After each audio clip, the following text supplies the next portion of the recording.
Gracias, señor asambleísta. Tiene la palabra el asambleísta Juan Pablo Belín.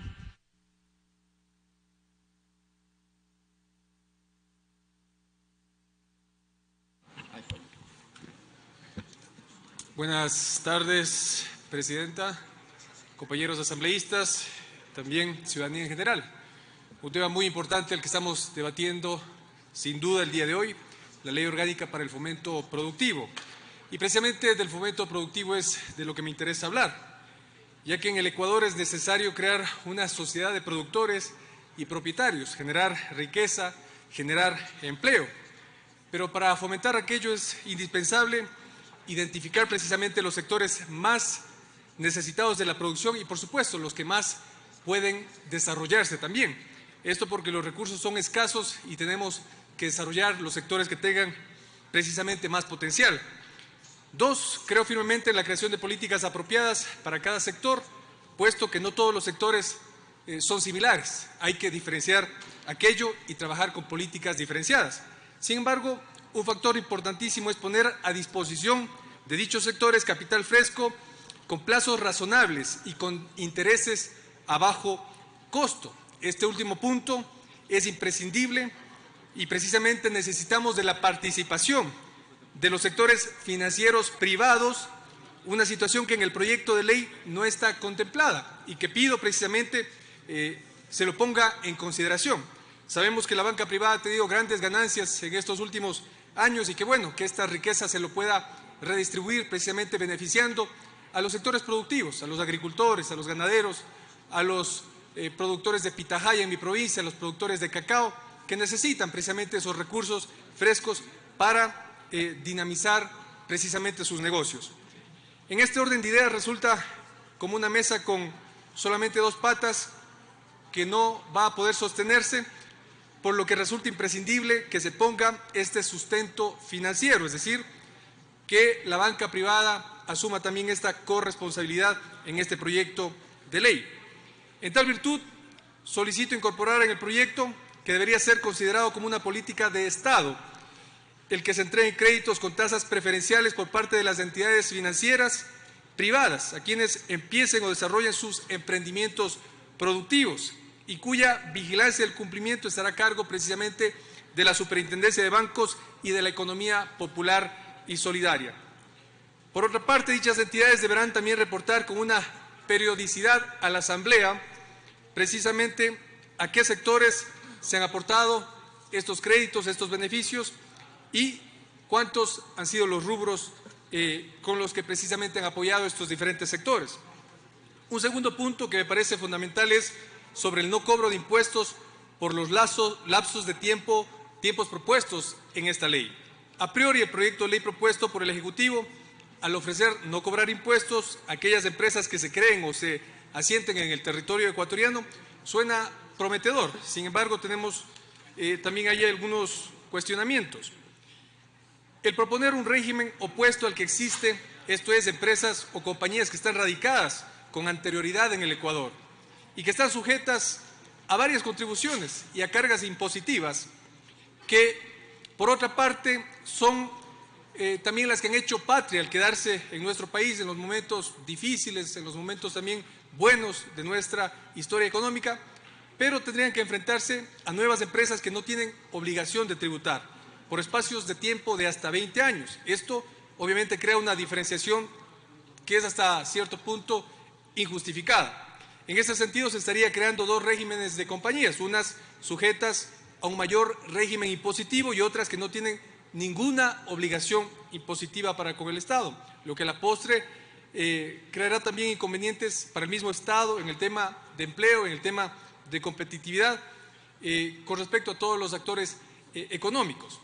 Un tercer punto que me parece fundamental es con respecto a los incentivos dirigidos a las compañías nuevas que se asienten en cantones fronterizos o en zonas deprimidas. Anteriormente o en semanas pasadas debatimos y aprobamos una ley de frontera muy importante para el desarrollo de estos sectores de nuestro país.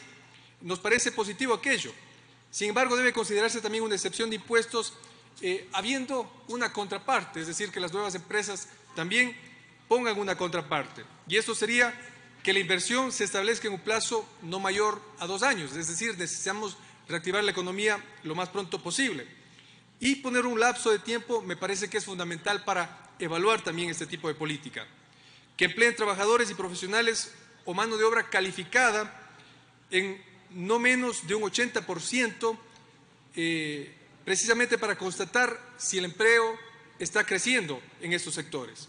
También nos parece fundamental que sea de preferencia sobre industrias no existentes en el país, tales como las que están transformando productos, las que están trabajando en la producción de vidrio, las que están trabajando con productos petroquímicos y otras de similar naturaleza, a fin de no crear competencias o competencia desleal a otras compañías que precisamente ya están asentadas y que son existentes en nuestro país.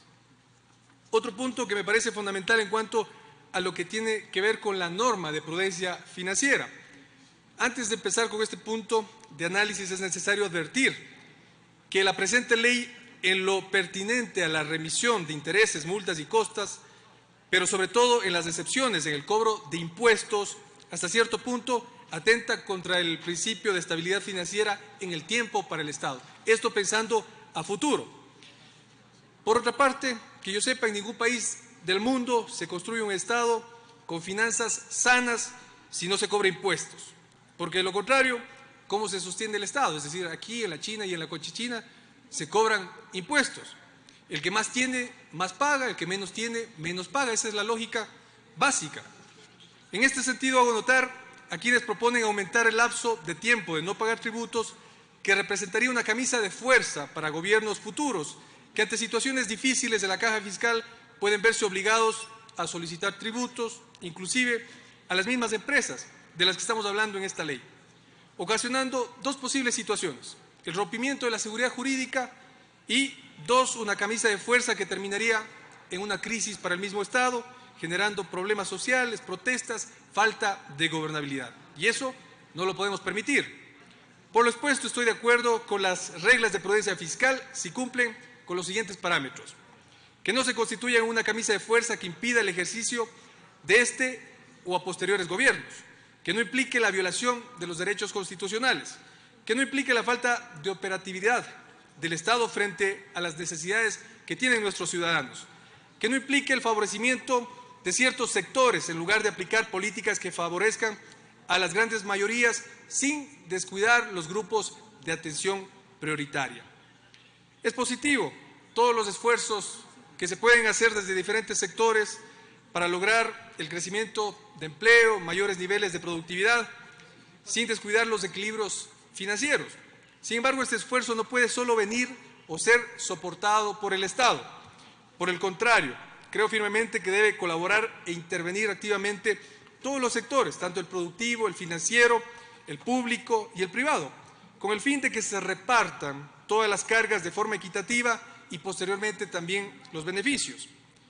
El no cobrar impuestos per se no es que crea un sinnúmero de empleos al siguiente día. Necesitamos medidas que tienen que acompañar precisamente esta medida, mecanismos de regulación y control a fin de constatar la no degradación de las condiciones laborales de nuestros compatriotas ecuatorianos. Las empresas que se benefician de estos incentivos deben, tal y como lo indica el nombre de la ley, atraer inversión extranjera, es decir, deben ingresar capitales extranjeros, no dedicarse solo a la repatriación de capitales. Debe también evitarse a toda costa que ciertos sectores de los autodenominados deudores de buena fe se sigan beneficiando injustificadamente frente a su continuo incumplimiento, perjudicando de esta manera a quienes sí están también pagando puntualmente las deudas. Resulta, compatriotas, compañeros Le queda un minuto, legisladores, asambleísta. fundamental que la Junta de Política Monetaria y Financiera, conjuntamente con los órganos de control correspondientes, realicen los estudios necesarios a fin de reducir las tasas de interés de todos los segmentos de crédito y especialmente de los relacionados con el apoyo a la producción.